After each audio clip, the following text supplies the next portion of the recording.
الحمد لله نحمده ونستعينه ونستغفره ونؤمن به ونتوكل عليه ونعوذ بالله من شرور أنفسنا ومن سيئات أعمالنا من يهده الله فلا مضل له ومن يضلل فلا هادي له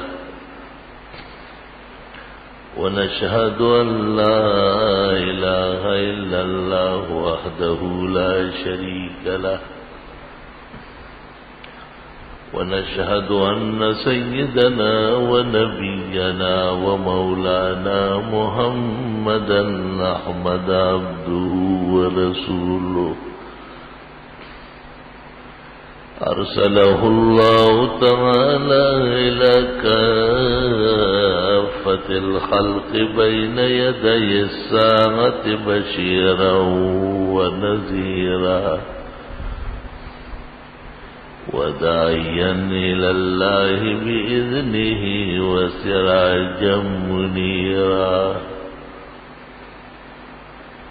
صلى الله تعالى عليه وعلى آله وأصحابه وبارك وسلم تسليما كثيرا كثيرا. أما بعد فأعوذ بالله من الشيطان الرجيم. بسم الله الرحمن الرحيم.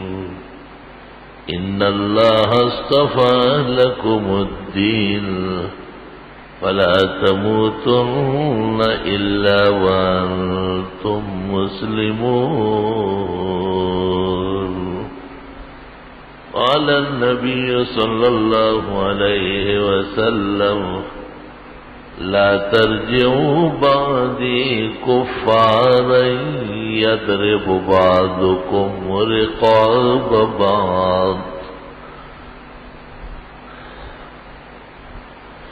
بلبل همتن خوشد گل شد همتن چاک.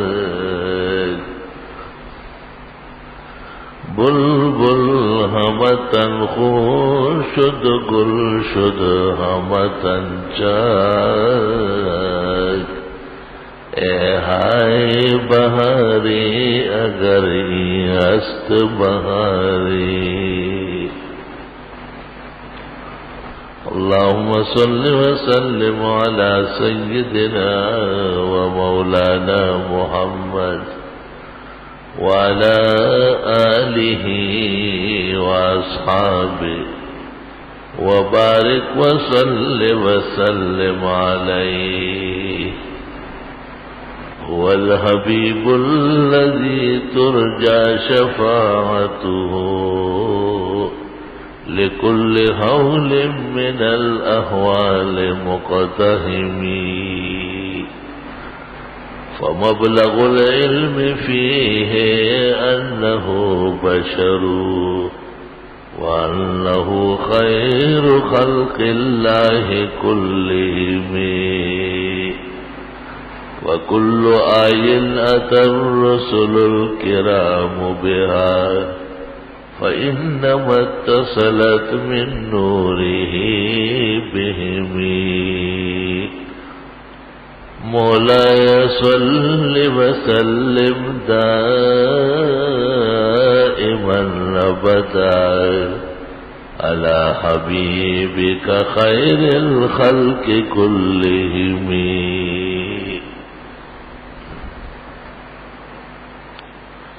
گرامی قدر بزرگوں، محترم بھائیوں اور معزز سامعین، اسلام انبیاء کے ذریعے آیا ہے اور عین فطرت اور عقل کے مطابق نظام زندگی ہے. ایسا لائحہ عمل ہے جس کے بغیر چارہ کار نہیں ہے. خوش اسلوبی سہولت، جامعیت، اور سب سے بڑھ کر یہ کہ اللہ کے قرب اور اللہ کے ہاں نزدیک کرنے کا جو نظام ہے وہ اللہ نے خود اسلام کے عنوان سے بھیجا ہے۔ درست بات یہ ہے کہ تمام انبیاء علیہ السلام جو نظام لائے وہ اسلام کہلاتا تھا، اور ان کے ماننے والے اور متبعین کو مسلمین اور مومنین کہا جاتا تھا۔ گو قرآن کریم میں ابراہیم علیہ السلام سے اس کا تذکار موجود ہے۔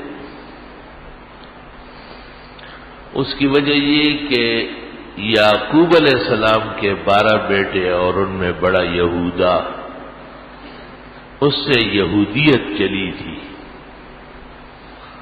اور بعد میں عیسائیوں نے نصرانیت کو اصل دین کہا۔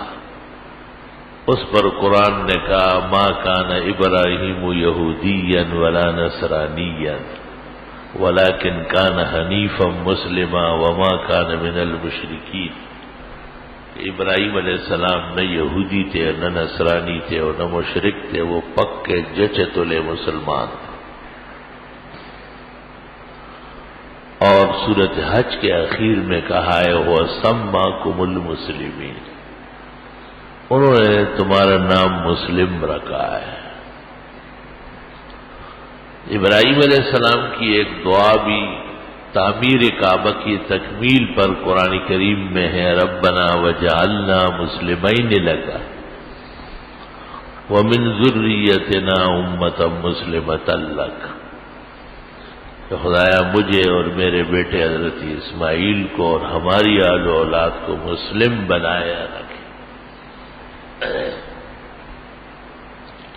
لیکن الگ تحقیق آدم علیہ السلام اور ان کے بعد جتنے انبیاء دنیا میں تشریف لائے ہیں وہ دینی اسلام پر مبعوث ہوئے ہیں، اور انہوں نے اسلامی تعلیمات کو آگے بڑھایا ہے۔ اور چونکہ ابراہیم علیہ السلام کے عنوان سے لوگوں میں اختلاف شدید ہوا تھا،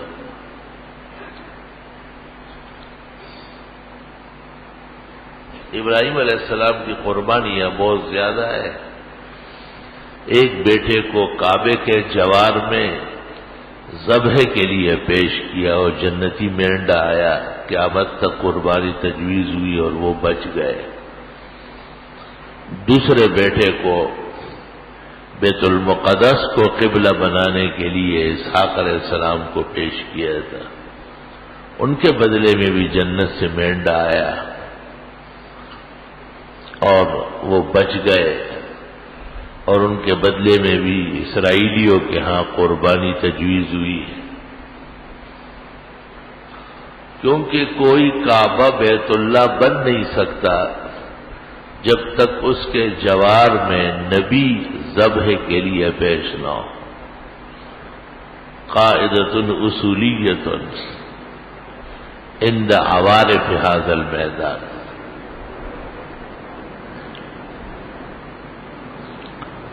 اسحاق علیہ السلام بھی ذبیح ہے لیکن القدس کے ہاں، اور اسماعیل علیہ السلام ذبیح ہے بیت اللہ شریف کے لیے۔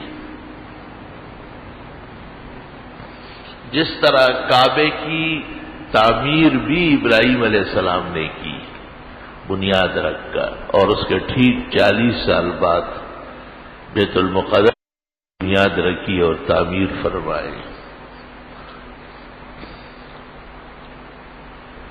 بیت اللہ شریف کی تعمیر میں ان کے ساتھ اسماعیل علیہ السلام تھے، اور بیت المقدس کی تعمیر میں ان کے ساتھ اسحاق علیہ السلام تھے۔ آپ سے جب پوچھا گیا تو آپ نے کہا انا ابن الذبیحین، میں دونوں ذبیح نبیوں کا معتقد ہوں اور دونوں کی اولاد میں سے ہوں۔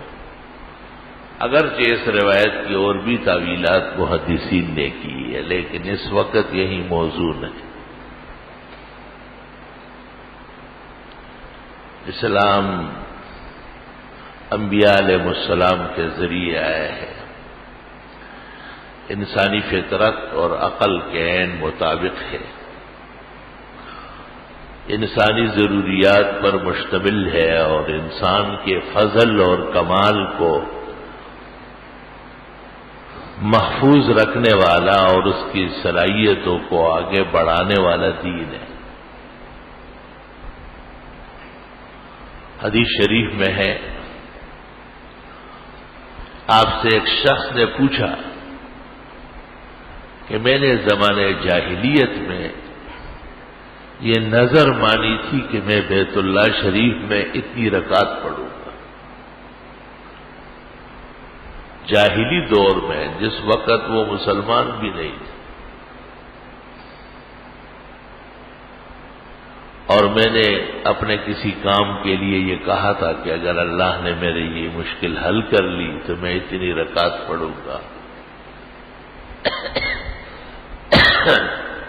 آپ نے فرمایا اوف نظر کا، یہ تو اچھی نظر ہے، پوری کر لو۔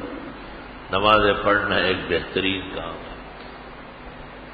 اس وقت کے ایک ارادے کو بھی آپ نے برقرار رکھا ہے۔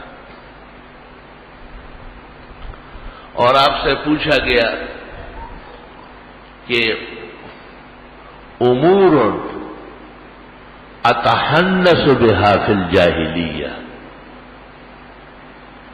کچھ کام ایسے ہیں کہ زمانے جاہلیت میں ہم ثواب سمجھ کر کرتے تھے، جیسے فقراء اور مساکین کو کھانا کھلانا، بھٹکے ہوئے کو راستہ بتانا، یتیم اور بیواؤں کا خیال رکھنا، اور کئی قسم کے ایسے امور ہیں جو ہر دور اور ہر زمانے میں اچھے سمجھے جاتے ہیں۔ ہم نے بڑی محنت کی، بڑی کوششیں کی، اور اب ہم اسلام لائے ہیں، کیا وہ نیکیاں ہمیں کام آئے گی؟ اس پر آپ نے ارشاد فرمایا اسلمت علی ما اسلفت من الخیر، آپ جو اسلام لائے ہیں ان تمام حسنات اور نیکیوں کے ساتھ لائے ہیں۔ اسلام نیکی کے کام نہیں ختم کرتا، ان کی عزت بڑھاتا ہے، ان کا شوق بڑھاتا ہے، ان کا اجر اور ثواب بڑھاتا ہے۔ اسلمت علی ما اسلفت من الخیر، آپ پہلے جو خیر کے کام اور نیکیوں کے کام کر چکے ہیں اسلام لانے کے بعد، وہ سب کے سب محفوظ ہے اور آپ کو ان کا ثواب اور اجر اللہ عطا فرمائے۔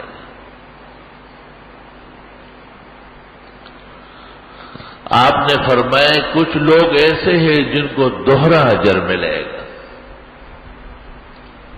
ایک وہ جس نے سابقہ پیغمبر پر ایمان لایا اور سابقہ آسمانی کتاب پر ایمان لایا، اور پھر میرا زمانہ پایا وہ مجھ پر ایمان لایا، اور جو کتاب مجھے دی گئی ہے اس کی بھی تصدیق کی، اس کو 2 اجر ملے گا، دوہرا اجر ملے گا۔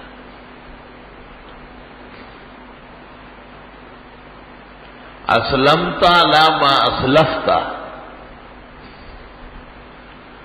اس کا ایک مطلب یہ بھی ہے کہ چونکہ گزشتہ دور میں جاہلی زمانے میں آپ خیر کے کام کرتے تھے، ثواب کے کام کرتے تھے، تو اسلام اس وجہ سے آپ کو نصیب ہو گیا ہے۔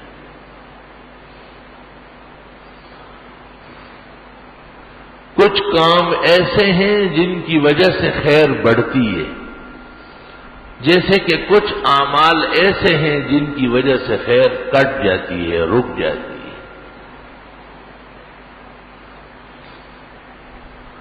حدیث شریف میں اس کی 2 مثالیں آئی ہیں۔ بخاری شریف کی روایت میں آپ نے فرمایا ایک مومسہ گناہگار عورت راستے سے گزر رہی تھی اور ایک جگہ اس نے دیکھا سخت گرمی کے موسم میں شدید پیاس کی حالت میں ایک کتا کنویں کا کنارہ چاٹ رہا ہے اور وہاں پانی نہیں ہے. اس گناہگار اور برے اعمال کی عورت نے کچھ کوشش کی اور کہتے ہیں اپنے دوپٹے سے رسی بنائی. اس زمانے میں گناہگار اور بدچلن عورتوں کے بھی دوپٹے ہوتے تھے.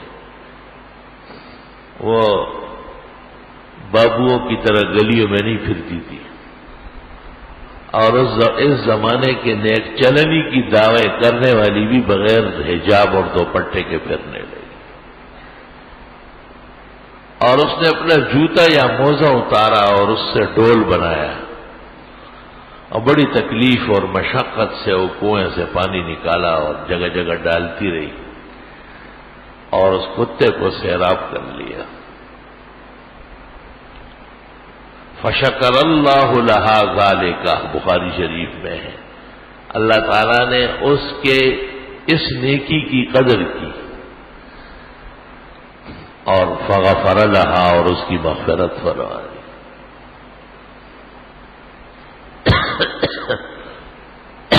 مخلوقات کے ساتھ احسان، اللہ تعالیٰ کی مخلوق پر رحم کھانا،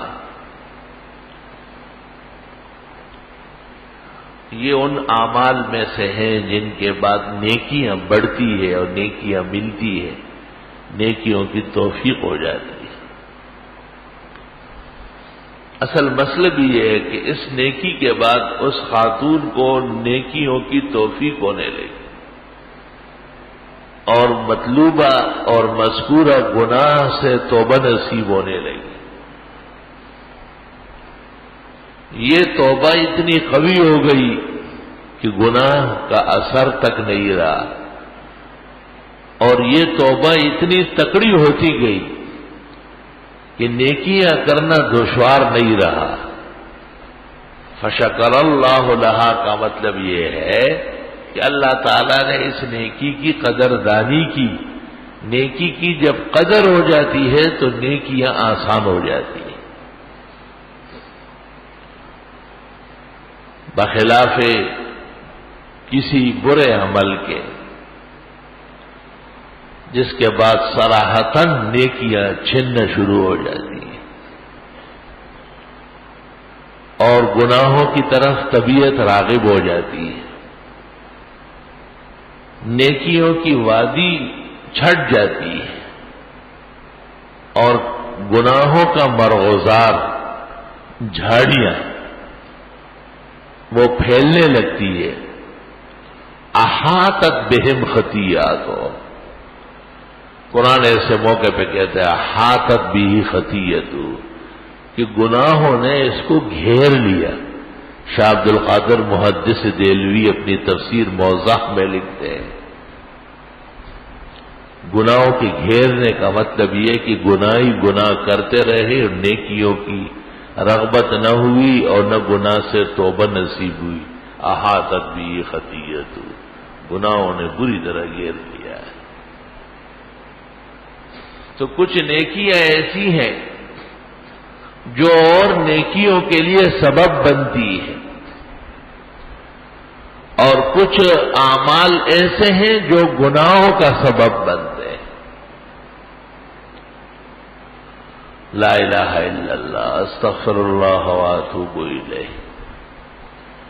چنانچہ بخاری شریف میں اس کا تذکرہ ہے کہ ایک خاتون نے کسی غلطی پر ایک بلی کو باندھ رکھا تھا. لا اطلقته ولا اطعمته لتأكل من حشاش الارض، نہ اسے چھوڑ رہی تھی اور نہ خود کچھ کھانا دیتی تھی. حتی ماتت جوعان و عطشان، یہاں تک کہ وہ بلی بھوکی پیاسی مر گئی. جانوروں کو سزا دینے کی تو اجازت ہے جب وہ غلطی کر لیں، مگر سزا میں عدل ضروری، سزا میں ظلم جائز نہیں ہے۔ الظلم ظلمات یوم القیامہ، ظلم آپ کے لیے اندھیرے بن جائیں گے قیامت کے دن۔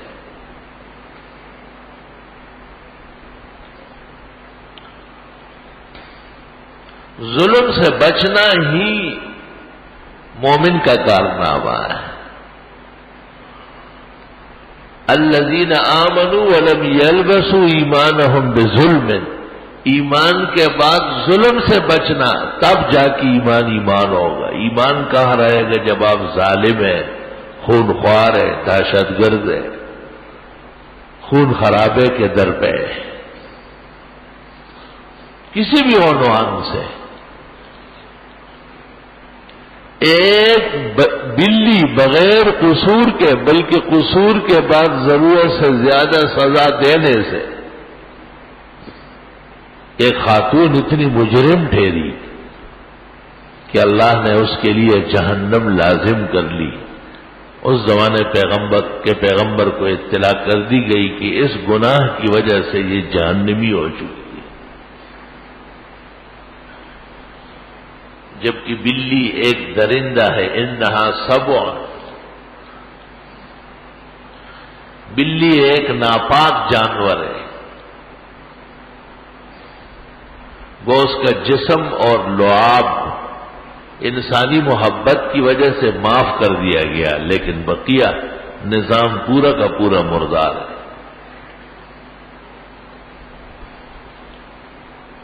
تو ان لوگوں کا کیا کہنا جو کسی بھی اپنے ایجنڈے کو منوانے کے لیے مسلمانوں کے خون خرابے کو اپنی کامیابی اور کمال سمجھتے۔ از مکافاتی عمل غافل مشو، جو تم کرو گے اس کے انجام سے غافل نہ ہونا۔ گندم از گندم برویت جو بیج آپ ڈال رہے ہیں وہی فصل بو گیا، وہی ملے گا تجھے، وہی کاٹو گے۔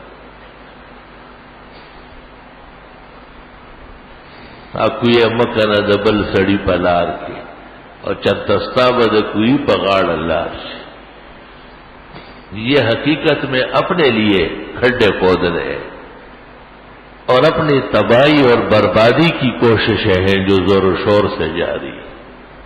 قطع نظر کسی بھی قوم اور قبیلے کو یہ حق نہیں کہ مسلمانوں کا خون کر لے۔ ہم قوم قبیلے کے سطح پر کلام کرنے والے نہیں۔ قوم اور قبیلے اس وقت ختم ہو گئے جب محمد عربی صلی اللہ علیہ وسلم مبعوث ہوئے اور آپ کو رسول مرسل اور نبی معصوم تسلیم کر لیا گیا۔ ایک ہی صف میں کھڑے ہو گئے محمود و ایاز، نہ کوئی بندہ رہا نہ کوئی بندہ نواز۔ آپ نے آخری خطبے میں یہ فرمایا، لا فضل لعربی علی عجمی، عربی کی کوئی فضیلت عجمی پہ نہیں، ولا فضل لعجمی علی عربی، نہ عجمیوں کو عرب پر کوئی برتری ہے۔ کلکم من آدم، تم سب آدمی ہو آدم کی اولاد، وَإِنَّ آدَمَ خُلِقَ مِن تُرَابٍ، اور آدم علیہ السلام مٹی سے پیدا کیے گئے تھے۔ لا فضل لعربی علی عجمی ولا لعجمی علی عربی الا بالتقوی، تقوی اور پرہیزگاری کے ذریعے اللہ کے ہاں عزت پاؤ گے۔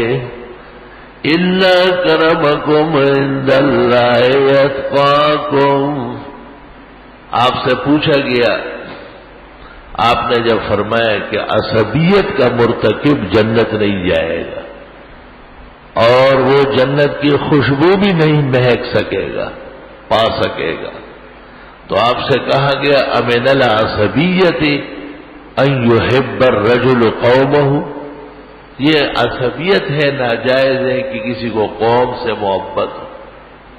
فرمایا لا، نہیں، یہ تو کوئی ناجائز بات نہیں، ہر شخص کو اپنی برادری، اپنی قوم، قبیلے، ان سے پیار محبت ہونا چاہیے۔ بل العصبیہ ان تحب رجلا علی ظلمہ لانہ من قومک، عصبیت یہ ہے کہ ایک شخص ظالم ہے، درندہ ہے، دہشت پیدا کر رہا ہے، لیکن ہم قوم کے سطح پر پھر بھی اس کا ساتھ دے رہا ہے۔ اور میں ایسا شخص میرا امتی نہیں رہے گا، ایسے شخص کی میں قیامت کے دن شفاعت نہیں کروں گا، ایسے شخص پر جنت کی خوشبو حرام ہے اور جہنم ہی اس کا ٹھکانہ ہے۔ قوموں سے محبت، قبائل سے محبت، اپنے برادری و خاندان سے محبت، یہ فطرت انسانی کا تقاضا ہے، فطرت انسانی کا تقاضا ہے، اور اس میں کوئی برائی نہیں ہے۔ ان کی خیر چاہنا، انہیں شر سے بچانا، انہیں ہدایت کی تعلیم کرنا، انہیں ضلالت اور کفر سے بچانا، یہ ہر فرد کا فرض ہے۔ فلولا نفر من كل فرقة منهم طائفة ليتفقهوا في الدين، چاہیے کہ بڑے بڑے قبائل اور بڑی بڑی قوموں کے کچھ لوگ مکمل علم اور فقہ حاصل کریں، اور پھر اپنی قوم قبیلے کو اپنے لب و لہجے میں، اپنے راو و رسم میں، اپنے انداز سے گناہ چھوڑنے کا کہا ہے، گناہ چھوڑنے کا کہا ہے۔ قومیت دین کے لیے استعمال کرنا، اس لیے شریعت میں اس بات کی اجازت تو نہیں ہے کہ ہم اپنی مسلمان لڑکی کسی عیسائی یا یہودی کو دیں، یہ جائز نہیں ہے، نکاح ہی نہیں ہوگا۔ لیکن یہ جائز ہے کہ ایک یہودیہ یا ایک عیسائی لڑکی کو مسلمان لڑکا لے آئے، وہ یہودیت اور عیسائیت پر قائم رہتی ہوئی مسلمان کی منکوحہ بن سکتی ہے، فتویٰ یہی ہے۔ کیوں؟ ہماری بچی جب ادھر جائے گی وہ ضعیف ہوگی، کمزور ہوگی، عورت صنف نازک ہے، اس کو یہ منصب سپرد نہیں کیا گیا کہ آپ ہم نے یہود کے ہاں عیسائیوں کے ہاں بھیجا ہے، آپ وہاں تبلیغ کر لیں۔ تبلیغی لوگ عورتوں کو لے کے چلتے مسلمانوں میں، لیکن اپنے محرموں کے ساتھ، ان کے ساتھ اپنے بھائی، اپنے خاوند، اپنے والد، اپنے محرم ضرور ہوتے ہیں۔ ایسا کبھی بھی نہیں ہوا کہ کوئی عورت معاذ اللہ بغیر محرم کے تبلیغی جماعت میں نکلی۔ پھر بھی کچھ علماء عذر و احتیاط اس کو منع کر رہا ہے، اور وہ اس پر مختلف دلائل دیتے ہیں۔ ایک بڑے مفتی صاحب نے اس پر کتاب بھی لکھی ہے کہ عورتوں کا اسلام میں تبلیغ نہیں ہے۔ میں نے اس پر ایک آیت لکھی اور ایک حدیث لکھی، اور نیچے امام الازہر مولانا انور شاہ کشمیری کی ایک عبارت نقل کی کہ یجب تبلیغ النساء کما یجب تبلیغ الرجال، فیض الباری شرح بخاری کتاب العلم۔ جس طرح مردوں کی تبلیغ ضروری ہے، عورتوں کی بھی ضروری ہے۔ عورتیں عورتوں کو تو خیر کی بات کر سکتی، عورت عورتوں کو اچھی طرح سمجھا سکتی۔ سینکڑوں مسائل ایسے ہیں جو صحابیات نے بی بی صاحبہ ام المومنین عائشہ صدیقہ سے سیکھا ہے، اور عائشہ صدیقہ کی تربیت نبی کی گود میں ہوئی، تبھی تو 6 سال کی عمر میں نکاح اور 9 سال میں رخصتی، اور وہی بی بی صاحبہ کی گود میں آئی، اللہ نے ان کو جو علم دیا ہے، پیغمبر نے کہا ہے کہ تم دین کا اکثر حصہ عائشہ سے حاصل کرو۔ بی بی صاحبہ کے گھر کے سامنے صحابہ بیٹھے رہتے تھے زمین پر، اور درمیان میں ایک موٹا پردہ لگا ہوتا تھا، اندر گھر سے بی بی صاحبہ حدیث بیان کرتی، مسائل سمجھاتی۔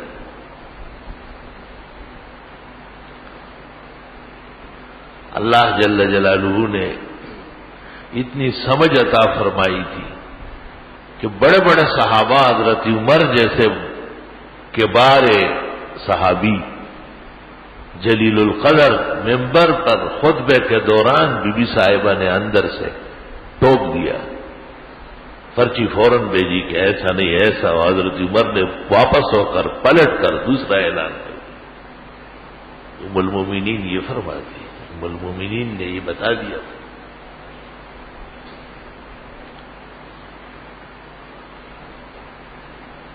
اور صحابہ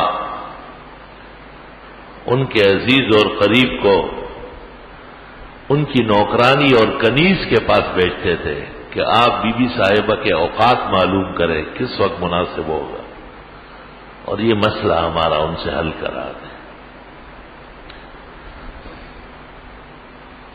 خلفائے راشدین ابو بکر، عمر اور عثمان اور علی کے بعد اس امت کی سب سے بڑی فقیہ، فقیہ کے معنی پورا دین جاننے والے۔ ابو حنیفہ فقیہ ہے، مالک فقیہ ہے، امام احمد اور شافعی فقہا ہے۔ پیغمبر نے صرف ایک عالم کا ذکر کیا ہے، فقیہ واحد، ایک فقیہ چاہیے۔ اشد علی الشیطان من الف عابد، جو ایک شیطان کے مقابلے میں 1000 عبادت گزاروں سے بڑھ کر مضبوط رہتا ہے۔ 1000 عبادت گزار صوفیاء کرام، پیران طریقت، اللہ اللہ کرنے والے، سال ہزاروں تسبیح کے دانے گلے میں لٹکانے والے، اور بڑی دیر تک انگلیاں گننے والے، اور ساری ساری رات رونے والے، دن بھر روزے رکھنے والے، اور ایک ٹانگ اور دوسری ٹانگ پر 65 ختمات کرنے والے۔ یہ اپنی جگہ افضل اعمال ہے، علی الراس والعین، مگر چاہیے فقہ۔ فقہ چاہیے۔ فقہ ایک ایسا نور ہے جس سے کہیں اندھیرا نہیں رہے۔ فقیہ واحد، پیغمبر کہتے ایک فقہ کا ماہر چاہیے۔ اشد علی الشیطان من الف عابد، جو ایک شیطان کے مقابلے میں 1000 عبادت گزاروں سے بڑھ کر پختہ رہے۔ علماء کو کیوں نشانہ بنایا جا رہا ہے؟ دینی مدرسوں کو کیوں مغاربہ اور زنادقہ نشانہ بنا رہے؟ وہ فقہا پیدا کرتے، وہاں سے فقہا نکلتے۔ یہ کوئی نہیں کہتا کہ تبلیغ نہ ہو دنیا میں، تبلیغ رہے، اپنی جگہ رہے گی، چلتی رہے گی۔ یہ کوئی نہیں کہتا ہے کہ پیران طریقت، تصوف اور خانقاہیں بند کر دی جائے، ان سے کیا بگڑے گا کسی کا۔ لیکن یہ ضرور مغربی آدمی، یورپ کا ایجنٹ اور اسلام کو نقصان پہنچانے والوں کے زر خرید، وہ ضرور مدرسوں کو بری نگاہ سے دیکھے گا، اور اس کا بس چلے تو ان کا وجود ختم کر لے۔ یہ فقہا پیدا کرتے ہیں۔ فقیہ حق الفقیہ، جو واقعی فقیہ، وہ نبی کے بعد امت کا افضل ترین شخص ہے، اور اس کا بدل نہیں ہے۔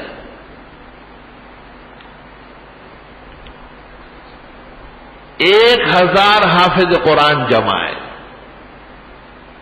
اور 1000 کے 1000 بہترین قاری ہے۔ عبد الباسط مصری کی لہ پر، اور دکتور صالح حمید اور شریم و سدیس کے طرز پر قرآن پڑھنے والے ہیں، مگر ان میں فقیہ کوئی ایک بھی نہیں۔ تو امام ابو حنیفہ اور امام مالک اور امام بخاری تینوں امام کہتے ہیں کہ نہیں، کوئی ایسا آدمی لے آؤ جس کو تعلیم الاسلام یاد ہو، اس میں فقہ ہے، جس نے نور الازا پہلی کتاب فقہ کی اچھی پڑھی ہو، طہارت و صلاۃ اس میں مکمل ہے، یہ فقیہ ہے۔ ان کے مقابلے میں اس وقت جتنی فقہ چاہیے وہ اس لڑکے میں موجود ہے کہ یہ نماز پڑھائے گا۔ بخاری کہتے ہیں اہل العلم والفضل احق بالامام، وہ علماء جن کو فقہ کی فضیلت حاصل ہے وہ امامت کرے قوم کی۔ امامت صرف رکعتوں کی اٹھک بیٹھک نہیں، پورا نظام زندگی کی ذمہ داری، پورے نظام حیات کو سنوار کے امت کو درست کر کے ان کی رہنمائی کرنی ہے۔ اگرچہ بت ہے جماعت کے آستینوں میں، مجھے ہے حکم ازاں لا الہ الا اللہ۔ اس لیے پیغمبر نے فقہ کی فضیلت بیان فرمائی، اور بڑے بڑے کامل ولی صاحب کرامت جریج، جن کے ادنا اشارے پر چھوٹا بچہ ماں کی گود میں گویا ہوا، آپ نے کہا اس کی بھی ضرورت نہیں ہے، جریج نے فقہ نہیں پڑھی ہے، جریج کو فقیہ ہونا چاہیے۔ لو کان جریج فقیہا لاجاب امہ، پیغمبر اس کی پرواہ نہیں کرتے کہ یہ کرامت والا ہے، یہ بڑی ولایت والا ہے، بڑا ذکر و تسبیح والا ہے، فرمایا فقہ آنا ضروری تھا، کاش کہ اس ولی با کرامت کو فقہ آتی۔ اس دور کے پیروں کو میں یہی کہتا ہوں کہ بغیر علم اور فقہ کے اصلاح امت ناممکن ہے۔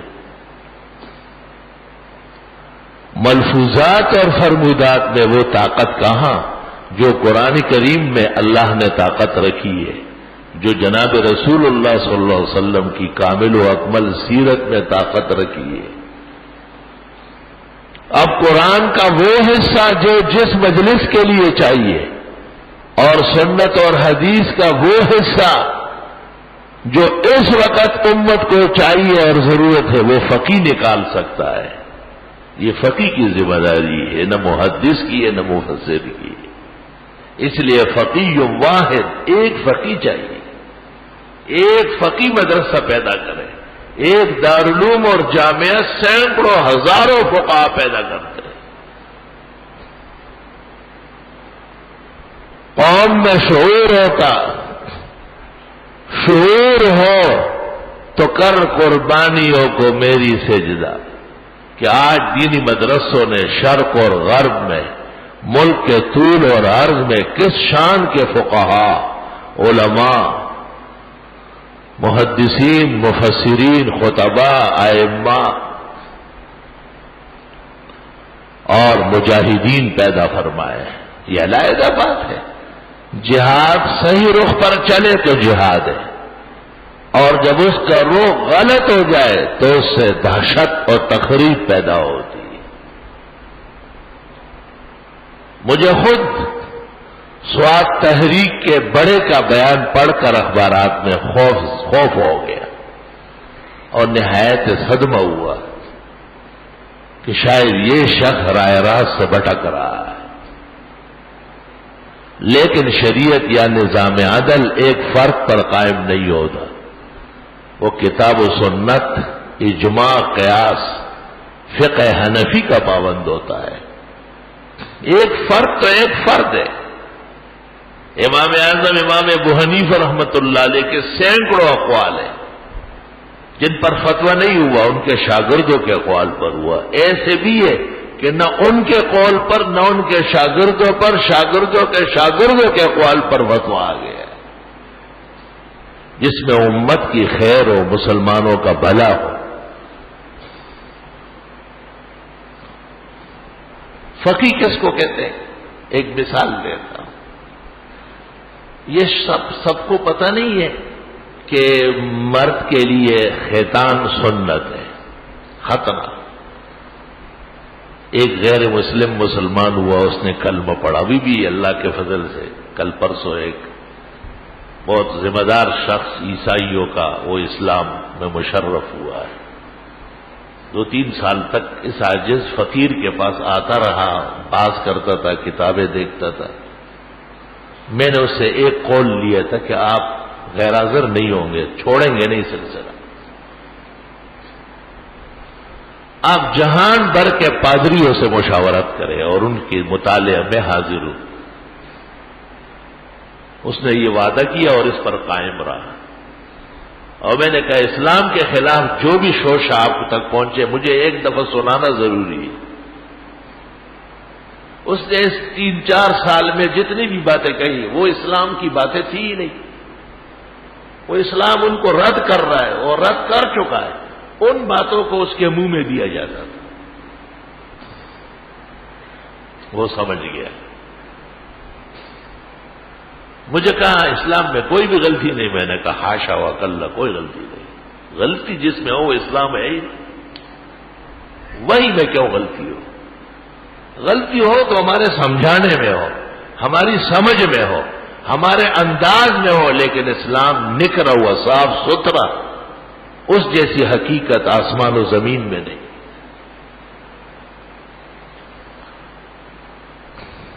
پرسوں میرے پاس آیا، مجھے کہا میں منتظر تھا کہ آپ عمرے سے آئے اور میں آپ کے ہاتھ پر کلمہ پڑھوں.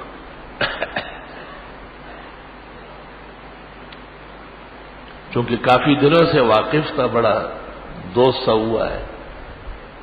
کہنے لگا آپ تھکے تھکائے آئے، تھکاوٹ دور ہو جائے گی. اتنی قدر اس کو آئی اور اس کو انداز تھا کہ یہ عاجز و فقیر بے انتہا خوش ہو جائے. میں نے واقعہ سنایا کہ جناب نبی کریم صلی اللہ علیہ وسلم کی خدمت اقدس میں ایک شخص آتا تھا اور وہ یہودی تھا. اللہ نے اس کے دل میں ڈالا تھا وہ حضرت کی خدمت کرتا تھا، صفائی ستھرائی آگے پیچھے، اور پھر چلے جاتا تھا. اچانک غیر حاضر ہوا، حضرت نے دریافت کیا، پتہ چلا بہت بیمار ہے. آپ صحابہ کی جماعت لے کر اس یہودی لڑکے کی عیادت کے لیے روانہ ہو. صلی اللہ علیہ وسلم جب ان کے گھر تشریف لے گئے، حضرت نے ان کو دیکھا تو وہ آخری لمحوں میں تھا اور تکلیف میں تھا. تو آپ نے اس کو کہا کہ آپ کلمہ پڑھ لیں، جس کلمے کے لیے اللہ نے مجھے نبی اور رسول بنا کے بھیجا ہے، تاکہ میں آپ کو اپنے ساتھ جنت میں رکھوں. اس نے اس تکلیف کی حالت میں اپنے والد کو دیکھا. والد نے اس کو کہا اطع ابو القاسم. حضرت کی کنیت ابو القاسم ہے. کہا ابو القاسم جو کہتے ہیں مان لے. اس نے کلمہ پڑھنا شروع کر دیا اور اس کے بعد اس کی روح نکلی. حضرت وہاں سے نکلے اور بہت زیادہ خوش تھے، اور آپ بار بار ران پر ہاتھ مارتے تھے، فرماتے جہنم سے اللہ نے بچا دیا، میری وجہ سے جہنم سے اللہ نے بچا لیا. امت کی ذمہ داری تو یہ تھی کہ یہ کفار کو کلمہ پڑھاتے اور ان کو لاتے. یہ نہیں کہ یہ اپنے زخموں سے فارغ نہ ہو اور ایک دوسرے کو کاٹتے رہے اور ایک دوسرے کا خون پیتے رہے. کسی بھی عنوان اور وجہ سے مسلمانوں کا خون کرنا بدترین جرم، انسانیت سوز، ظلم اور بربریت. وہ کوئی بھی قوم قبیلہ کہیں کے بھی رہنے والے ہو، جن کی وجہ سے مسلمان تہ ہو رہے ہیں، وہ ظلم کے مرتکب ہے.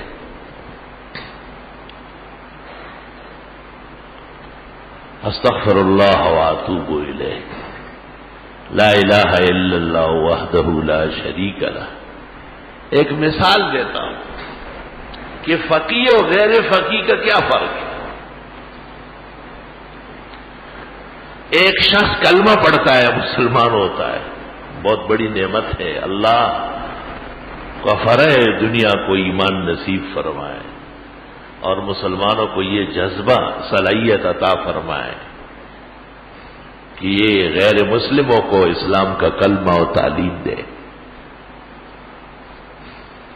تو ایک آدمی اب یہودیت سے یا نصرانیت سے یا کسی بھی مذہب سے تائب ہو کر کے اسلام میں آتا ہے. اب اس کے پاس لوگ جمع ہوتے ہیں اور پھر اس کو کہتے ہیں کہ جی یہ ایک کام باقی ہے، وہ بڑا ضروری کام ہے، اور وہ یہ کہ آپ کا ختنہ نہیں ہوا ہے اور یہ ضروری ہے. اب وہ سوچے گا کہ اگر پہلے سے پتہ ہوتا کہ یہاں آؤں گا تو ایسی نازک جگہ کاٹی جائے گی تو شاید وہ اپنے اسلام لانے پر نظر ثانی کر لے. دنیا کا وہ مرد مومن امام ابو حنیفہ ہے جس نے کہا کہ نہیں، بالغ آدمی کے ختنے کی سنیت ختم ہو چکی ہے. اور حضرت نے دلیل یہ دی کہ دیکھو ختنہ سنت ہے اور پردہ کرنا اس عضو کا یہ فرض ہے، لہذا سنت کے لیے فرض نہیں ختم ہوگا، اس کو رہنے دے. اس کو فقی کہتے ہیں کہ ایک بات پیدا ایسی ہوئی تھی کہ جب یہ بات آگے بڑھے گی کوئی بھی کلمہ نہیں پڑے گا، الا یہ کہ کسی کو اللہ نے تکوین میں مالا مال کیا ہو. تو فقی کا کام تجمیع ہے، تفریق نہیں ہے. اور جب مشرف اسلام ہو جاتا ہے، مسئلے سن لیتے ہیں، درس میں آ جاتے ہیں، اور بڑے بڑے لوگوں نے پورا قرآن و سنت دستار بندیاں کر لی. کئی قسم کے آپریشن لوگ نہیں کرتے پھوڑے پھونسی کے، چپکے سے یہ بھی کر لیں. ہمارے فقہاء نے تو کہا ہے خود سیکھ لے، خود سیکھ لے، نہیں تو بیوی کو سکھا دے. آپ اندازے لگائے پردہ اسلام میں کتنا عظیم ہے، کوئی اور تصور پیش نہیں کیا. خود سیکھ لے یا بیوی کو سکھا دے، مشق کرا دے اس کو، کہاں سے غریب مشق کرے گی. اور جب وہ ماہر ہو جائے، جیسے خواتین ہوتی ہے ڈاکٹری سرجری میں اول درجے کی صلاحیت رکھتی ہے، کیونکہ خود دیکھنے کے علاوہ یا اپنی بیوی منکوحہ کے علاوہ کسی کو حق نہیں کہ اس جگہ کو دیکھ لے، اور بغیر دیکھے یہ نازک کام ہو نہیں سکتا. تو امام ابو حنیفہ چونکہ فقی ہے، امام کے حالات میں لکھتے ہیں فقی الامہ، امت محمدیہ کے بڑے فقی. فقہاء کا یہی میدان ہوتا ہے کہ وہ مشکلات سے لوگوں کو نکالتے ہیں، مسائل کے ذریعے، دلائل کے ذریعے، احکام کے ذریعے. وہ کہتے ہیں نا کہ کالج کے ہاسٹل میں طلباء رہتے ہیں مختلف، اور وہ ایک کلاس کے پڑھنے والے ہوتے ہیں ایک ہی مضمون کے. تو یہودی اور عیسائی لڑکوں نے ایک مسلمان لڑکے سے کہا، یار تم مسلمان بھی بڑے بے انصاف لوگ. اس نے کہا کیوں؟ انصاف تو دنیا کو ہم نے سکھایا ہے، تم تو ظلم اور بربریت اور ایک دوسرے کے خون میں ڈوبے ہوئے تھے، ہم تمہیں باہر لائے. اس نے کہا یہ ظلم نہیں ہے کہ مسلمان لڑکے کو یہودی لڑکی اور عیسائی لڑکی سے نکاح کرنا جائز ہے، لیکن عیسائی لڑکے کے ساتھ یا یہودی لڑکے کے ساتھ مسلمان لڑکی کا نکاح منعقد ہی نہیں ہوگا ہی نہیں. تو وہ اسٹوڈنٹ جو کالج کا تھا وہ بھی کسی فقیہ کے درس میں رہا تھا، اس نے چٹ پٹ کہا کہ یہ تو عین انصاف ہے. دیکھو ہم مسلمان ہیں، ہم عیسیٰ علیہ السلام کہتے ہیں، انجیل کو برحق کتاب مانتے ہیں، موسیٰ علیہ السلام کہتے ہیں، توریت کو ان کی آسمانی برحق کتاب مانتے ہیں، اس لیے یہودیہ اور عیسائیہ ہمارے لیے جائز ہو گئی. تم بھی ہمارے پیغمبر کو برحق نبی مان لو اور قرآن کو آسمانی کتاب کہو، ایمان لاؤ، لے لو لڑکی. اسی کے سوال میں جواب موجود تھا. یہ تو بہت آسان ہے، اس کا جواب تو خود آپ کے سوال میں ہے. ہم چونکہ آپ کے انبیاء اور ان کی شریعت ہے، آپ کے پیغمبر اور ان پر آنے والی وحی اور آسمانی صحیفہ، دل و جان سے ہم اپنے ہاں بھی ایمان رکھتے ہیں، اور ہمارے یہاں جب تک یہ ایمان نہ ہو کوئی مسلمان نہیں ہو سکتا۔ موسیٰ علیہ السلام کی رسالت میں کوئی شک کر سکتے ہیں؟ حاشا وکلا۔ توریت کے کتاب سماوی ہونے میں کوئی تردد کھٹکا ہو سکتا ہے؟ عیسیٰ علیہ السلام اور ان کی کتاب انجیل ہے، ایسی شان سے قرآن بیان کرتا ہے۔ اللہ اللہ، مل مسیح ابن مریم، آہا، عیسیٰ علیہ السلام خالص رسول اور بندے، ان کی والدہ و امہ صدیقہ، ان کی والدہ بڑی پاک دامن تھی، دیکھیں وَبِكُفْرِهِمْ وَقَوْلِهِمْ عَلَى مَرْيَمَ بُهْتَانًا عَظِيمًا، وہ تو کفر کرتے تھے اور مائی مریم پر بہت برے برے بہتان لگاتے تھے۔ وہ تہمت لگا رہے اور قرآن کہتے ہیں وَبِكُفْرِهِمْ، کافر ہونے کی وجہ ہے، وَقَوْلِهِمْ عَلَى مَرْيَمَ بُهْتَانًا عَظِيمًا، مائی مریم پر وہ تہمت رکھ رہے ہیں، اور قرآن کہتے ہیں وَأُمُّهُ صِدِّيقَةٌ، وہ بڑی پاک صادق سچی بیوی تھی۔ اللہ اکبر۔ وہ کسی کامل نے کہا ہے کہ گزشتہ انبیاء اور گزشتہ صحائف اور آسمانی کتب کی عظمت اور پاکی بھی قرآن نے بیان کی، ورنہ کسی کو پتہ ہی نہ ہوگا۔ قرآن کریم کی ایک صفت ہے وَمُهَيْمِنًا عَلَيْهِ، مہیمن کے معنی ہے اوروں کو بچانے والا، یعنی گزشتہ انبیاء سے تہمتیں ہٹائی، گزشتہ کتابوں کے اندر جو افتراء، دغابازی، جال سازی کی گئی اسے تس نس کر کے رکھ دیا، صاف ستھری کتاب وہی کی حقیقت وہ دنیا کے سامنے رکھ دی۔ لن يستنكف المسيح ان يكون عبدا لله ولا الملائكة المقربون، جب حضرت نے سے پوچھا کہ عیسیٰ خدا نہیں ہے، کہ آپ نے کہا نا، توبہ استغفر اللہ، خدا کا بیٹا بھی نہیں کہا نا، جبریل کا بیٹا بھی نہیں کہا نا، کہ کیسے پیدا ہوا ہے؟ کہ اللہ کی قدرت سے پیدا ہوا ہے، مائی مریم کے پیٹ سے پیدا ہوا ہے، بغیر مس سے بشر۔ تو عیسائیوں نے کہا کہ یہ تو توہین ہے، جیسے ہمارے زمانے میں جب آپ کہے بشر ہے، غیبدان نہیں ہے، نور نہیں ہے، ہر جگہ موجود نہیں ہے، حاضر ناظر مشکل کشا صرف اللہ ہے، تو بدعتی و مشرک کہے آئے آئے بڑی توہین کر گئے۔ وہ اپنے جالسازی کو عزت سمجھتے ہیں، جو اسلام اور قرآن کے خلاف باتیں گھڑی۔ اسی طرح یہی سبق انہوں نے ان سے سیکھا ہے، وہی ان کے اساتذہ ہے۔ تو قرآن نے اس کا نوٹس لیا اور فرمایا لن يستنكف المسیح، عیسیٰ علیہ السلام کبھی بھی اس کو عار نہیں سمجھیں گے، ان یکون عبدا للہ، کہ وہ اللہ کے بندے ہیں، ولا الملائکۃ المقربون، اور نہ پاک فرشتے اس کو عار سمجھیں گے، خدا کے بندے ہونے کو، کہ فرشتے بھی خدا کے بندے ہیں، عیسیٰ مسیح بھی، یہ عیب اور عار کی بات ہے، یہ تو کمال کی بات ہے۔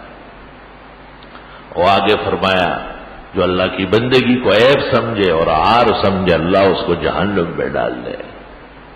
بہرحال اللہ تعالیٰ مسلمانوں کو اسلام کی توفیق دے، اور اللہ مسلمانوں کو باہم شیر و شکر فرمائے، اللہ پوری دنیا میں مسلمان و اسلام کو عزت دے، اور ہمارے ملک کی اور شہر میں اللہ امن اور عدل قائم فرمائے۔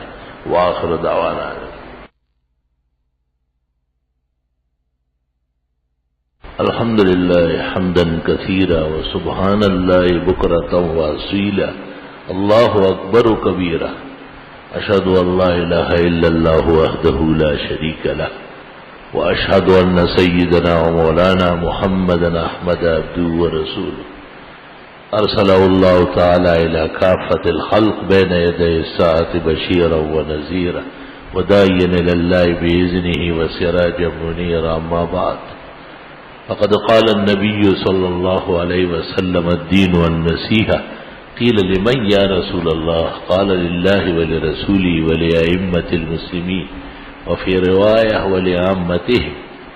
وقال صلى الله عليه وسلم: من رأى منكم منكرا فليغيره بيده، فإن لم يستطع فبلسانه، وإن لم يستطع فبقلبه، وذلك أضعف الإيمان. وقال النبي صلى الله عليه وسلم: لا يؤمن أحدكم حتى يكون هواه تبعا لما جئت به. وقال صلى الله عليه وسلم: من أحدث في أمرنا ما ليس منه فهو رد. نعوذ بالله من الشيطان الرجيم. إن الله اصطفى لكم الدين فلا تموتن إلا وأنتم مسلمون. بارك الله لنا ولكم في القرآن العظيم، ونفعنا وإياكم بالآيات والذكر الحكيم. إنه تعالى جواد قديم كريم، ملك بر ورب رؤوف رحيم. الحمد لله جل وعلا، وصلى الله وسلم على رسوله المصطفى ونبيه المجتبى وأمينه على وحي السماء، وعلى آله النجبى وأصحابه الأتقياء، أفضل الخلائق بعد الأنبياء، ومن بهديهم اقتدى وبآثارهم اقتدى من المفسرين والمحدثين والفقهاء إلى يوم الجزاء. أما بعد، فقد قال النبي صلى الله عليه وسلم: أرحم أمتي بأمتي أبو بكر، وأشدهم في أمر الله عمر، وأصدقهم حياء عثمان، وأقضاهم علي، وفاطمة سيدة نساء أهل الجنة، والحسن والحسين سيدا شباب أهل الجنة، وخير نساء بني إسرائيل مريم، وخير نساء هذه الأمة خديجة، وفضل عائشة على النساء كفضل الثريد على سائر الطعام. وقال صلى الله عليه وسلم: الله في أصحابي لا تتخذوهم غرضا من بعدي، فمن أحبهم فبحبي أحبهم، ومن أبغضهم فببغضي أبغضهم، وخير القرون قرني ثم الذين يلونهم ثم الذين يلونهم. وقال صلى الله عليه وسلم: لا تسبوا أصحابي، فإن أحدكم لو أنفق مثل أحد ذهبا ما بلغ مد أحدهم ولا نصيفا. إن الله يأمر بالعدل والإحسان وإيتاء ذي القربى وينهى عن الفحشاء والمنكر والبغي يعظكم لعلكم تذكرون. صفحہ درست فرما لیجیے، پیروں میں فاصلہ کم کر لیں، ایڑیاں اور پنجے کوئی عذر نہ ہو تو ایک سیدھ میں رکھیں، شلوار یا پینٹ پتلون کے پانچے ٹخنوں سے اوپر کر لیں، سر ڈھک کے نماز پڑھنا بلکہ سر ڈھک کے رہنا ہمیشہ کی سنت انبیاء ہے، اور نماز کے لیے تو بڑی تاکید ہے کہ سر ڈھکا ہوا ہو۔ صف سیدھی فرما لیجیے، صفوں کی درستگی نماز کے لیے ضروری ہے، نماز کی صحت اور حسن دونوں اس پر موقوف ہے۔ الحمدللہ رب العالمین، وصلی اللہ وسلم علی رسولہ الکریم وعلی آلہ واصحابہ اجمعین۔ ربنا آتنا فی الدنیا حسنہ وفی الآخرۃ حسنہ وقنا عذاب النار۔ اللهم حبب لنا الإيمان وزينه في قلوبنا وكره إلينا الكفر والفسوق والعصيان واجعلنا من الراشدين المهديين. اللهم اجعل هذا البلد آمنا مطمئنا، اللهم اجعله آمنا مطمئنا، اللهم ارزقها رزقها رغدا واسعا من كل ناحية بشكر ونعمة يا رب العالمين. اللهم إنا نعوذ بك من عقابك وفتنة عبادك وشر بلادك. اللهم ارحم عبادك وبلادك عما يوجب مقتك وغضبك. اللهم ول أمورنا خيارنا ولا تول أمورنا شرارنا، وارزقنا حكومة صالحة عادلة التي ترى عبادك وبلادك عما يوجب مقتك وغضبك. وصلى الله تعالى على خير خلقه محمد وآله وأصحابه أجمعين برحمته.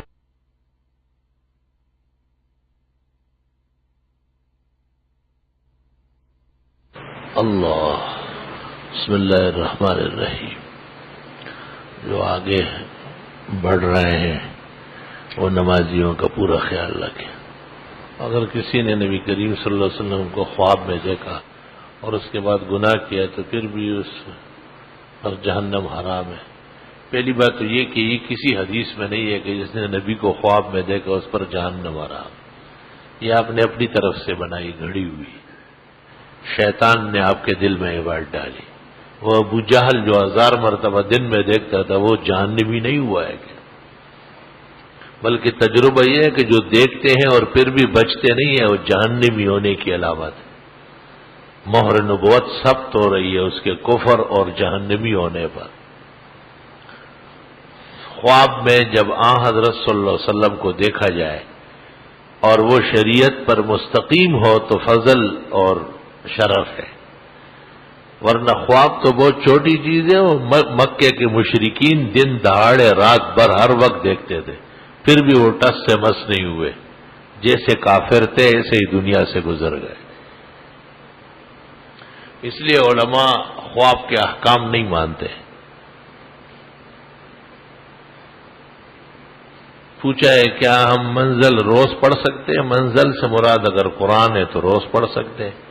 باقی لوگوں نے جو 5 سورے بنائے اور منازل بنائے وہ بے حقیقت چیز ہے. اللہم ارزقنی شہادۃ فی سبیلک واجعل قبری فی بلد حبیب، یہ کہیں بھی نہیں، جھوٹ ہے. اللہم انی شہادۃ فی سبیلک، یہ بھی نہیں ہے. اللہم ارزقنی شہادۃ فی سبیلک وفی بلدۃ حبیبک، بخاری شریف میں حضرت عمر کی دعا ہے. اللہم ارزقنی شہادۃ فی سبیلک یا موتی فی سبیلک وفی بلدۃ حبیبک. ظہر کی 4 رکعت، عصر کی 4 رکعت، مغرب کی پتہ نہیں کیا، اور عشاء کی 2 رکعت میں امام قرات نہیں کرتے. اس رکعت میں نماز پیچھے سورہ فاتحہ پڑھنا چاہیے؟ نہیں، امام کے پیچھے کسی بھی رکعت میں قرآن کریم نہیں پڑھنا ہے. امام کے علاوہ مقتدیوں میں سے کوئی شخص صفوں کو درست کرے کہ آواز دے سکتے ہیں. حضرت عمر نے مختلف صحابہ مقرر کیے تھے، وہ صفوں کو آگے پیچھے کرنے کے لیے جاتے تھے صفوں. منزل کی کتاب میں 7 آیات منجیات لکھی ہے، اس کا کیا مطلب؟ یہ منزل والوں سے پوچھیے. اگر عورت کسی ایسے جرم کا ارتکاب کرے تو اس سے کس طرح سزا دی جائے گی؟ شریعت کے مطابق سزا دی جائے گی. شریعت میں کون کون سے جرائم ہیں جن میں موت کو سزا دی جاتی ہے؟ مرتد اسلام چھوڑ کر یا کلمہ کفر کہنا اور اس پر اصرار کرے، یا اس نے انسان قتل کیا ہو، یا وہ شادی شدہ ہونے کے باوجود زنا کر چکا ہو. یہ 3 صورتیں ہیں جس پر قتل لازم ہوتا ہے. اسلام میں سر قلم کرنا یہی سزا ہے، گولی مارنا یا پھانسی دینا خلاف شرع ہے. میں 1 سال سے ایک مسجد کا مؤذن ہوا، ہر روز ایک چیز گم ہوتی، وہاں لوگ آنا جانا کثرت سے، لہذا آپ کو ایسے وظیفہ بتائے جس سے میرے اور مسجد کے سامان محفوظ رہے. آپ اپنے مؤذن ہونے کا جو منصب ہے اس کو دیانتداری سے ادا کریں. مسجد میں تمام چیزوں کا مؤذن خیال رکھے. ان کے افراد ہوتے ہیں، ان کے ماتحت ہوتے ہیں، ان سب کو کہے. اور جو چیز کسی کا ایک بٹن بھی رہ جائے، قلم بھی رہ جائے، یا 1 لاکھ روپے رہ جائے، دونوں دیانتداری سے آپ محفوظ رکھے اور واپس کریں. باقی سورۃ یوسف پڑھا کرے اور اس کے بعد دعا مانگے، اللہ رب العالمین وہاں حفظان نصیب کر لے گا. جمعے کے دن کتنے بجے سے خرید و فروخت ممنوع ہو جاتی ہے؟ بس جب وقت داخل ہو جائے اور اذان سننے میں آئے. آپ نے اس جمعے کو بتایا تھا کہ جن لڑکیوں کے نام سین سے آتے ہیں ان کے ساتھ مسئلے پیش آتے ہیں. میری بہن کا نام بھی سین سے ہے اور ہم 10 سال سے ان کی شادی کے لیے پریشان ہیں. کیا ہم ان کا نام تبدیل کر رہے ہیں؟ سین نہیں کہا ہوگا، شین کہا ہوگا، آپ نے الٹا کر دیا. سین شین دونوں میں کچھ گڑبڑ ہے، سختی ہوتی ہے. اللہ سے دعا مانگے خیر ہو جائے گی. شب جمعہ کی فضیلت کے بارے میں بتا دیجئے کہ اگر کوئی شخص رات بھر قیام کرے، فجر کی نماز پڑھے تو اس کے لیے کیا حکم ہے؟ اللہ بہت راضی ہو. حضرت نوح نے اپنی قوم کی طرف 950 سال تبلیغ کی، ان میں کتنے لوگ ایمان لائے؟ 87، بڑے چھوٹے، عورتیں مرد. کیا یہ حدیث ہے کہ غزوہ ہند میں شامل ہونے والے چلتے پھرتے جنتی ہے؟ ہاں، اس طرح روایت ہے. میری بہن کو پیلیا کی مرض لائق اور ڈاکٹر علاج کارگر نہیں ہے، مہربانی فرما کوئی درود وظیفہ کوئی ہم اللہ صحت شفا دے.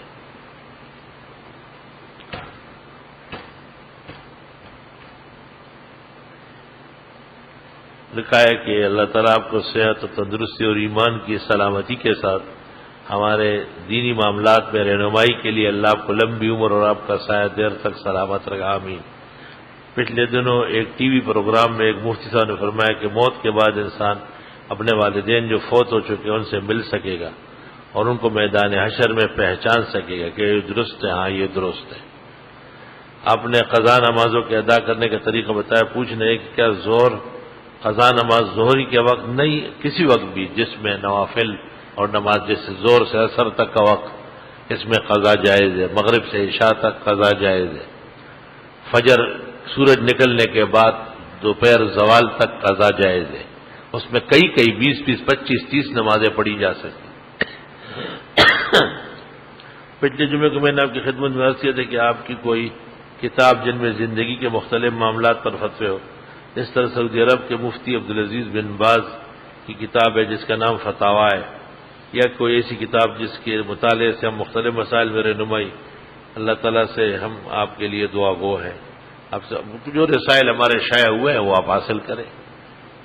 شیخ الحدیث چودھری مولانا زکریا فضائل اعمال کے مصنف نے منزل تحریر کی ہے اور یہ شیخ الحدیث کے بعد شائع ہوئی ہے، مجھے اس پہ اعتماد نہیں ہے۔ شادی کو 5 سال گزر گئے لیکن بیوی کو حجاب مجبوری بنی ہوئی ہے، قرآن و حدیث کے دلائل دے چکا ہوں، کیا دوسری شادی کر سکتا ہوں؟ پہلی بیوی کو دیندار بنانے کے لیے اصلاح فرمائی۔ دیندار بنانے کا جو طریقہ یہ ہے کہ دینی حلقوں میں لے جائے، علماء کی صحبت میں، مجلسوں میں بیانات سن لے، یا اپنے علماء کی کیسٹ ہے ان کو سنائیں، یا کبھی کبھی تبلیغی حلقوں میں لے جایا کرے، اپنے اہل حق بزرگوں کی نشستوں میں، مجلسوں میں بہانے ان کے کان میں دین ڈالنا ہے، اللہ ان کو عمل کی توفیق دے دے گا۔ ہمت نہ ہارے، خیر ہو جائے گی۔ مسلمانوں نے بڑے بڑے کفار ملک فتح کیے اور آپ ایک بیوی سے شکست کھا رہے ہیں۔ اصلاح کا مطلب یہ نہیں کہ صبح کہہ دیا شام کو مان گئی، ہونا تو یہی چاہیے کہ خاوند جو کہے وہی بیوی کا ماننا ہے، لیکن پتہ نہیں کہ آپ کس کنڈیشن کے خاوند ہیں، میں خود حیران ہوں۔ اگر اس طرح ہم عورت کو کہے تو وہ آپ کو 2 دن میں ٹھیک کر لے گی، تیسرے دن آپ دفتر تب جائیں گے کہ پہلے ٹھیک ہو چکے ہوں گے، لیکن شیرمال اور فیرنی کے بنے ہوئے اتنے ڈھیلے ہو گئے کہ جس کی کوئی حد نہیں ہے۔ پھر بھی آپ اطمینان رکھے اور صبر و تحمل سے کام لے، واعظ نصیحت خیر کی باتیں کہنا یہ جاری رکھے، اللہ تعالیٰ اس میں اثر ڈالے گا۔ حق تعالیٰ کا ارشاد ہے وذکر، نصیحت کرتے رہے، فإن الذکر تنفع المؤمنین، اور نصیحت سے مسلمانوں کو فائدہ ہے۔ میرے پاس ایک کتابچہ بھی موجود ہے جو اس نے بطور مطالعہ بھی کیا، لیکن آپ کے فتوے کے بعد کام ادھورا رہا ہے، اصلاح فرما دیجیے۔ آپ کے پاس وہ کتاب سے کب لے کر آؤ؟ جب چاہے لے کر آؤ۔ کیا نظر کا لگنا شرعی ہے؟ جی ہاں، حدیث میں ہے العین حق، نظر کا تعویذ باندھنا شرک اور گناہ تو نہیں، بس یک دم شارٹ کٹ لگا دی، یا ایک بات کھلوا دی کہ نظر برا ہے اور دوسری بات شروع کر دی۔ تعویذ کا کیا مطلب ہے؟ بس کلمات پڑھ لے، سورت قلم کی آخری 3 آیتیں پڑھا کرے صبح و شام، کبھی کبھی اس کے ساتھ فاللہ خیر الحافظ وارحم الراحمین، کبھی کبھی ماشاء اللہ لا قوت الا باللہ، کبھی کبھی اس کے اخیر میں سبحان ربک رب العزت عما یصفون وسلام علی المرسلین والحمد للہ رب العالمین۔ اگر چھوٹا بچہ ہے جو نہیں پڑھ سکتا، یا کوئی ایسا بیمار و معذور ہے جن کے لیے کلمات پڑھنا دشوار ہے، یا آپ کے لیے صبح و شام پڑھنا مشکل ہے، تو پھر بغیر اعراب اور نقطوں کے، بغیر لکیروں والے قلم کاغذ پر عصر اور مغرب کے درمیان منگل کے دن لکھ لے، انشاءاللہ تعالی تیر بہدف ہوگا۔ میں نے اپنے بیٹیوں کے نام معاذ اور معوذ رکھے ہیں، کیا یہ نام صحیح ہے؟ جی ہاں یہ صحیح ہے، کیونکہ دونوں بیمار رہتے ہیں۔ ہمارا یہ تو بزرگ صحابہ کے نام ہے جنہوں نے ابو جہل قتل کیا ہے۔ عریبہ نام رکھنا کیسا ہے؟ اس کا معنی کیا ہے؟ عریبہ کے معنی ہے شک شبہ دور کرنے والی، لیکن عموماً اس نام کی عورت شک شبہ خود کرتی رہتی ہے۔ ادائے قرض کے لیے دعا فرمائیں، استغفار کی کثرت کریں۔ زینب نام کے کیا معنی ہیں؟ زینب کے معنی شان والی. اگر کسی شخص کی رکعت نکل جائے تو امام کے سلام پھیرنے کے بعد وہ اللہ اکبر کہتے ہوئے اٹھے جیا یا خاموشی سے اٹھے. اللہ اکبر بھی خاموشی سے کہتا وہ اٹھے. گھر میں ناچاقی ہو تو سورہ تغابن پڑھی جائے, دعا مانگی جائے. حضرت ہبا علی نام رکھنا, مجھے ہبا تو تحفے کے معنی میں, تحفہ تو اللہ دیتا ہے. سید ارحم علی نام رکھ, یہ سب روافظ کے نام لگ رہا ہے. کہیں شیعہ گھاٹ سے تو نہیں پینے لگے ہو. ایک دوست کے ہاں بچی پیدا ہوئی, اس کا نام زنیرہ رکھ دیا. اس کے کیا معنی ہے؟ عزت و شان والی. صحابیہ ہے جلیل القدر. طبیعت ناساز ہے اور میری والدہ کی بھی طبیعت خراب رہتی ہے. دادی اور والدہ دونوں, اللہ دونوں کو صحت کاملہ شفا عاجل عطا فرمائے. والد صاحب کی طبیعت علیل ہے, آپ حضرت سے درخواست ہے اللہ رب العالمین شفا عظیم عطا فرمائے. میری نانی جان بیمار ہے اور عباسی اسپتال میں مصنوعی سانس کی مشین پر ہے. ان کا دل کام کر رہا ہے مگر ان کے جسم ان کا اپنا سانس نہیں لے رہا ہے. اللہ تعالیٰ ان کے لیے زندگی اور صحت کا نظام بنائے. اللہ کے ہاتھ میں مشینوں سے بھی اٹھا کے لوگ زندہ رہ لیتے ہیں اور بغیر مشین اور سانس کے بھی اٹھا لیتا ہے. دعا مومن پابند ہے کہ وہ دعا کرے اور صحت شفا کی جو تدبیریں ہیں وہ بھی کر لے. باقی زندگی اور صحت دینا اور نہ دینا یہ اللہ جل جلالہ کی شان ہے, اس کی قدرت کے کارخانوں میں ہے. الحمدللہ رب العالمین. نستغفرک اللہم و نسألک السلام والعافیہ. جنہوں نے قرضوں کے لیے لکھا ہے اللہ ان کے قرضوں کی ادائیگی کا سامان مہیا فرمائے. جن کے بیماران ہیں اللہ انہیں صحت شفا دے.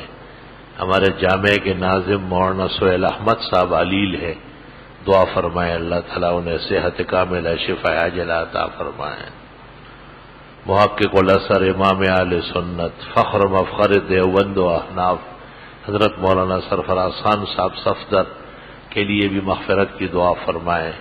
اللہ حضرت کے آخرتی نظام اور وہاں کی نعمتیں ایک عالم ربانی کے لیے جو فرمائی ہے وہ نصیب فرمائے.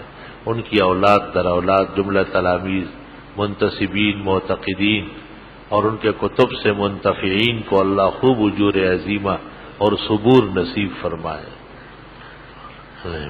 شہر کے قیام امن کے لیے, مسلمانوں کے باہم شکرنجی دور ہونے کے لیے, سلامتی و تندرستی کے لیے اور شیر و شکر ہونے کے لیے خصوصی دعائیں فرمائے. صلی اللہ تعالی